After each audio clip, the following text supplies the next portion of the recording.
Hi viewers, welcome to our channel. ప్రస్తుతం మనతో పాటు senior producer and political analyst trip Chittibabu గారు ఉన్నారు. వారితో ఒకసారి మాట్లాడదాం. సార్ నమస్కారం సార్. నమస్తే.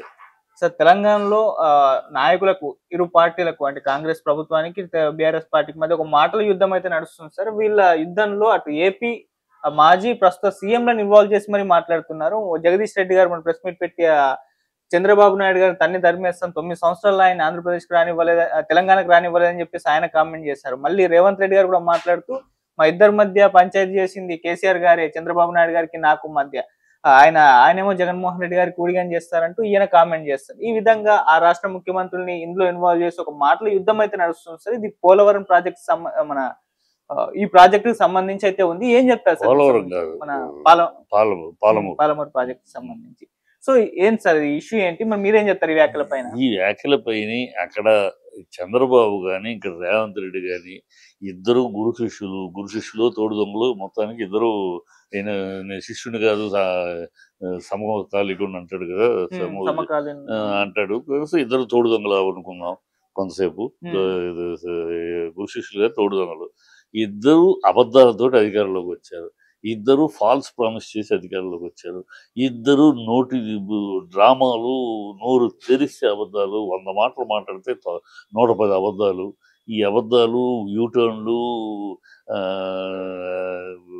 అభూత కల్పనలు, భ్రమలు కల్పించాలు, ప్రజల్ని మభ్యపెట్టడాలు, ఈ దౌర్భాగ్యపు మాటలతోటి, దౌర్భాగ్యపు చీటింగ్ తోటి ప్రజలకు ఎన్నికలు గెలిచారు. ఇవాళ గెలిచినాక ప్రజలు మమ్మల్ని వంచిస్తున్నారు, నమ్మక ద్రోహం చేశారు, వీళ్ళకి ఓట్లు వేసినందుకు మా చెంపలను చెప్పుతోటి మేము కొట్టుకోవాలని తల నెత్తి నోరు బాదుకుంటున్నారు. వీళ్ళ మీద శాపనార్థాలు పెడుతున్నారు. ఇప్పుడు వాటి నుంచి డైవర్ట్ చేయడానికి ప్రజల్ని పాలన లేదు. ఎంతసేపు కేసీఆర్ అంటాడు, ఇంకోటి అంటాడు. కానీ నువ్వు ఇచ్చిన ప్రామిసుల సంగతి ఏంటి రేవంత్ రెడ్డి?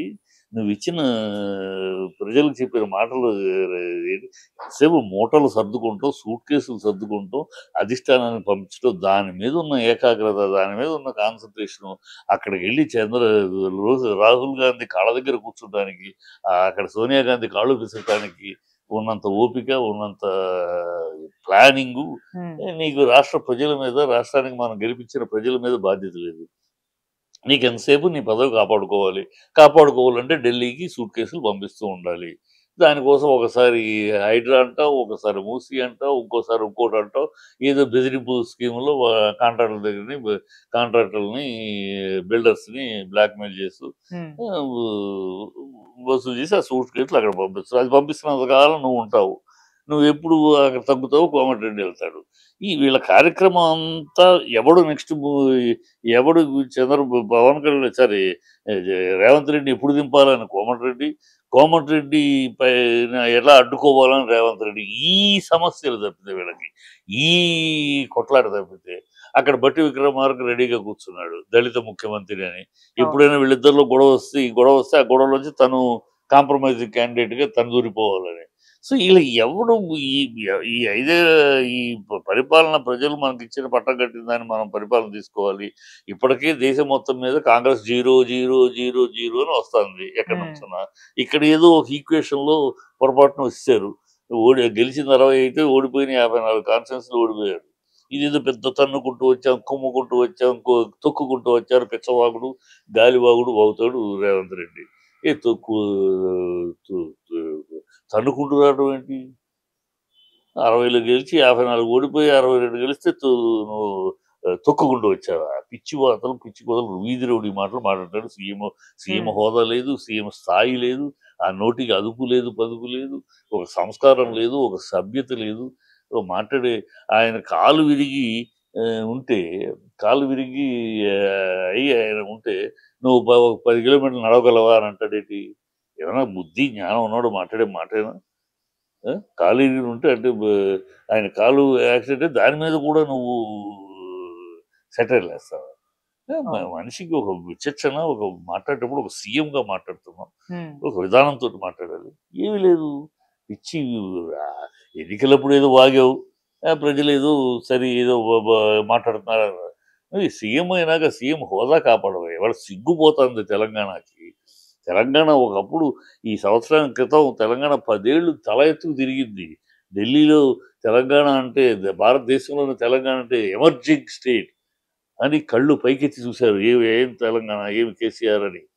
అలాంటి తెలంగాణని ఆ బ్రాండ్ ఇమేజ్‌ని నాశనం చేసి ఇవాళ తెలంగాణ అంటే ఎక్కడయ్యా తెలంగాణ అంటే సోనియా గాంధీ కాళ్ళ దగ్గరో, రాహుల్ గాంధీ కాళ్ళ దగ్గరో పడుంటారు కొంతమంది. ఆ పడుండే వాళ్ళలో ఒకడు మా ముఖ్యమంత్రి చెప్పుకునే దీనస్థితికి దిగజార్చారు. తెలంగాణ పౌరుషాన్ని, తెలంగాణ ఆత్మాభిమానాన్ని, తెలంగాణ పోరాట పటిమని మొత్తం మంట కలిపి తెలంగాణను ఒక బాంఛన్ కాల్ముక్తా దొర అని దాస్యం చేసి రాష్ట్రం కింద మార్చారు దౌర్భాగ్యులు ఈ కాంగ్రెస్. ఈ కాంగ్రెస్ ఇలాగ మాట్లాడతారు. నువ్వు రేపొద్దున రేవంత్ రెడ్డి తనకి ఏదైనా జ్వరం వచ్చినా, తనకేదైనా విరోచనాలు అయినా కూడా కేసీఆర్ వల్లే నాకు విరోచనాలు కూడా చెప్తాడు. అంతే. అంత దిగజారుడు మాటలు, దిగజారు రాజకీయాలు తప్పితే ఇంకోటి వాళ్ళకి చేత కాదు. ఎంతసేపు ఒకళ్ళని తిడుతూ ఇప్పుడు రాహుల్ గాంధీ దేశంలో పైన ఉన్నాడు కదా, ఎంతసేపు పొద్దున్న లెగిస్తే మోడీని తిట్టడం, హిందూ మతాన్ని తిట్టడం, హిందూ మతాల మీద కమెంట్ చేయటం, హిందూ మతాన్ని కమెంట్ చేసిన వాళ్ళని నిజం పెట్టుకుంటాం, ఈ దేశాన్ని తిట్టేవాడిని పెట్రోడా లాంటి వాడిని కూడా తన ముఖ్య సలహాదారుగా పెట్టుకుంటాం, మోడీని తిడతాం. ఇదే పని వాళ్ళ నాయకుడికి. అందుకని ప్రజలు ఎక్కడెక్కడ గుండు సున్నా పంపిస్తున్నారు కాంగ్రెస్కి. వీడు ఇప్పుడు ఆ శిష్యుడే కదా. ఇప్పుడు ఎంతసేపు ఇతనికి ప్రజల మన్ననలు పొందటం కన్నా, ప్రజల యొక్క అప్రిషియేషన్స్ పొందటం కన్నా, ప్రజల ఆశీస్సులు పొందటం కన్నా రాహుల్ గాంధీ యొక్క మన్ననలు పొందటం, రాహుల్ గాంధీ యొక్క ఆశీస్సులు పొందటం, రాహుల్ గాంధీ కాళ్ళు పిసకటమే ప్రధాన లక్ష్యం, ప్రధాన ధ్యేయం. అలాగే ప్రభుత్వం నడుస్తారు. ప్రజలు అన్ని గమనిస్తున్నారు. ఇలా మాట్లాడుతూ ఉంటాడు. ఈ ప్రజలు ఈ చిల్లర మాటలు కట్టేశారు. ఇతను చిల్లరవాడు, ఇతను ఆ పదవికే పనికిరాని ఒక వేస్ట్ మెటీరియల్. ఆ పదవి ఏదో తంతి గారెల బుట్లో పడ్డాడు తప్పితే ఇతనికి ఆ పదవి, ఆ హోదా, మర్యాద లేదు, ఆ సంస్కారం లేదు, ఆ సభ్యత లేదు, ఆ నీతి, రీతి, నిజాయితీ లేదు. ఎప్పుడు ఏం మాట్లాడతాడు, ఏ నోరు ఇలాంటి మాటలు మాట్లాడదు. ఒకటా రెండా చెప్పాలంటే ఒక గ్రంథమే ఉంది. ఎవడన్నా అసెంబ్లీలో పేగులు మెడలో వేసుకుంటానని మాట్లాడతాడా? ఎవడన్నా అసెంబ్లీలో ప్యాంట్లు తీస్తానని మాట్లాడతాడా? ఎవడన్నా పిల్లల ఫంక్షన్కి వెళ్ళి బూతులు మాట్లాడతాడా? ఎవడన్నా విదేశాలకు వెళ్ళి అక్కడ తెలుగు గురించి తెలంగాణ పరువు తీసేటట్టు 100 అడుగులు గొయ్యి తీసి మాట్లాడతాడా? ఎవడన్నా అసలు ఏమైనా ఇంగిత జ్ఞానం ఉన్న ఎవడు కూడా అలా మాట్లాడు. ఈయన మరి పొరపాటు మన కర్మనాలో, దురదృష్టమనాలో తెలంగాణకి ఇలాంటి ఒక కుసంస్కారి ముఖ్యమంత్రి అయ్యాడు. ఇలాగే ఉంటాయి. అలాంటి వాళ్ళు ముఖ్యమంత్రి అయినప్పుడు ఏముంటుంది, ఇలాగే ఉంటుంది. ఇప్పుడు కుక్క మురుగును, నక్క పెట్టును, పాము బుసగొట్టును, పిల్లి మ్యావనును, ఈ వాటి సహజ లక్షణాలు. అలాగే కాంగ్రెస్ మోసం చెయ్యను,